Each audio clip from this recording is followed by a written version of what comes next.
کیسر روم کے دربار میں نا ایک بڑی مشہور روایت ہے کہ جب اس کے پاس نبی پاک صلی اللہ تعالی علیہ وسلم کے نبوت کے بارے میں اطلاع پہنچی تو اس نے کہا یہاں کوئی سردار ہونا اہل عرب کا تو لاؤ، تو ابو سفیان کو لے گئے۔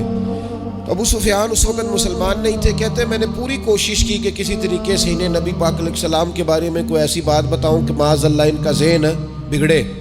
ابو سفیان کہتے ہیں میں نے بادشاہ سے کہا، میں نے کہا بادشاہ ایک عجیب بات بتاؤں تمہیں؟ تو بتاؤ۔ کہنے لگے انہوں نے ایک عجیب دعویٰ کیا ہے کہ میں رات کے تھوڑے سے حصے میں مسجد حرام سے مسجد اقصیٰ گیا ہوں، پھر ساتوں آسمانوں ساتوں زمینوں لو کرسی اور سب کو دیکھ آیا ہوں۔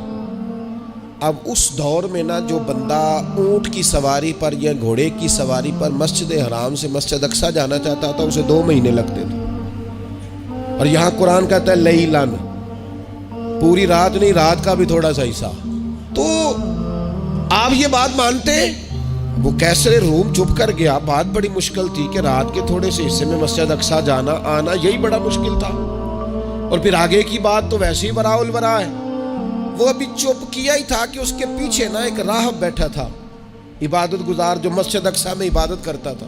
وہ کہنے لگا بادشاہ ٹھہر جا، مجھے ایک بات یاد آئی ہے۔ کہا جناب سنائیے۔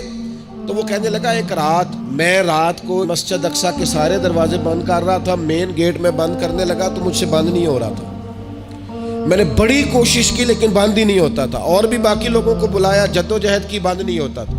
پھر میں نے بڑھائی کو بلایا، مستریوں کو بلایا، میں نے کہا یہ کیا ہو گیا ہے؟ تو وہ کہنے لگے چھت تھوڑی نیچے آ گئی ہے، دروازہ دب گیا ہے، اس وقت کچھ نہیں ہو سکتا۔ کہتے میں دروازہ کھلا چھوڑ کے چلا گیا، لیکن جب میں صبح آیا نا تو خوشبو ایسی انوکھی تھی کہ وہ نا دل اور دماغ کو معطر کرتی چلی جا رہی تھی۔ رنگ ڈھنگ نہ دو، تھوڑی دیر ہوئی ایک آیا کالیاں زلفاں والا، تھوڑی دیر ہوئی ایک آیا کالیاں زلفاں والا، اے بھی 2 گھڑیاں میرے من وچ رکیا ہے۔ تھوڑی دیر ہوئی ایک آیا کالیاں زلفاں والا، اے بھی 2 گھڑیاں میرے من وچ رکیا ہے، اے بھی 2 گھڑیاں میرے من وچ رکیا ہے، تے کر گیا نور اجالا، نیرا اجالا نہیں، نور اجالا۔ تھوڑی دیر ہوئی ایک آیا کالیاں زلفاں والا، 2 گھڑیاں میرے من وچ رکیا ہے، تے کر گیا ہے نور اجالا۔ عرصہ ہوا طیبہ کی گلیوں سے وہ گزرے تھے، اب تک ان گلیوں میں خوشبو ہے پسینے کی۔ کہا اتنی خوشبو، اتنا انوکھا انداز۔ اور پھر میں نے اچانک نظر کی تو مجھے نا وہاں جانور کے بندنے کے آثار بھی نظر آئے، اور پھر جب میں اندر گیا تو میں وہ رہنائی بتا نہیں سکتا بادشاہ کیا تھی، اور حال یہ تھا کہ اب میں نے دروازہ بند کیا ہے نا تو دروازہ بھی آرام سے بند ہو گیا۔ وہ گڑبڑ نہیں تھا، وہ کسی روکنے والے نے روکا تھا۔ وہ کیوں رکا تھا؟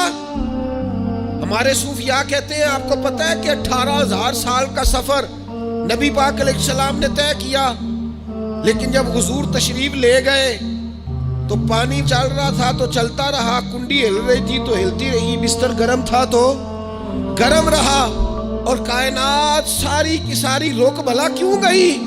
وہ کہتے اس لیے کہ نبی پاک جان ہے اس کائنات کی، اور جب جان نکل گئی تو دنیا کا نظام رک گیا، اور جب جان اور روح واپس آئی تو پھر نظام دوبارہ سے چلنے لگا۔ اعلیٰ حضرت فاضل بریلوی کہتے ہیں جان ہے وہ جہان کی، اور اگلی بات اس سے بھی نرالی ہے، کہتے ہیں جان ہے وہ، آج جہان ہے نا، اس کا مطلب ہے جان بھی ہے، تو زندہ ہے واللہ تو زندہ ہے، کہتے جان ہے وہ جہان کی، اور جان ہے تو جہان ہے، اگر جان ہے تو جہان ہے، کروں تیرے نام پہ جان فدا، نام بس ایک جان 2 جہاں فدا، میرا 2 جہاں سے بھی نہیں جی بھرا، میں کروں کیا کروڑوں جہاں نہیں۔ عزیز دوستو، وہ کہنے لگا، شخص کہنے لگا میں نے وہ رات ساری دیکھی ہے، یہ جو کہہ رہے ہیں نا وہ مسجد اقصیٰ آئے تھے، بادشاہ مجھے قسم ہے اللہ کی وہ آئے تھے، وہ 2 گھڑیاں میرے من وچ رکے ہیں، وہ کر گئے نور اجالا۔ ڈالا. ابو سفیان کہتے ہیں جس بات پر میں انہیں گڑبڑ کرنا چاہتا تھا ان کی تصدیق تو بغل سے نکل آئی. سبحان الذی اسریٰ بعبدہ.